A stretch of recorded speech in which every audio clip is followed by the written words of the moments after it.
क्या आप जानते हैं कि पार्लियामेंट संविधान में कोई भी बदलाव कर सकती है?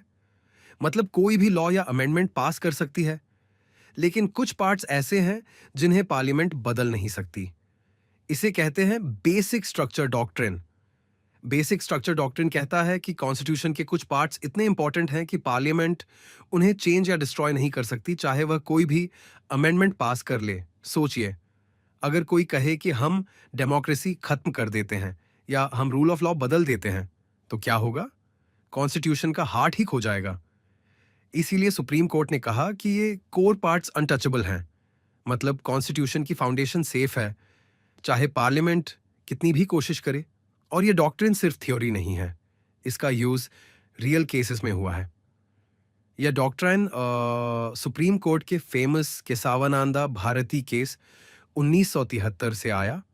उस केस में कोर्ट ने कहा पार्लियामेंट अमेंडमेंट कर सकती है, लेकिन कॉन्स्टिट्यूशन की कोर स्ट्रक्चर को टच नहीं कर सकती। बेसिक स्ट्रक्चर में आते हैं democracy, secularism, rule of law, fundamental rights और जुडिशरी का इंडिपेंडेंस। अब एक क्वेश्चन, क्या पार्लियामेंट सभी फंडामेंटल राइट्स हटा सकती है?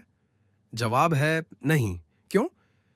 क्योंकि वो कॉन्स्टिट्यूशन का कोर हिस्सा है। तो नेक्स्ट टाइम जब कोई बड़ा कॉन्स्टिट्यूशनल अमेंडमेंट सुने, याद रखो कॉन्स्टिट्यूशन का हार्ट अनटचेबल है। अगर आपको ये वीडियो पसंद आया तो लाइक, शेयर और सब्सक्राइब करें।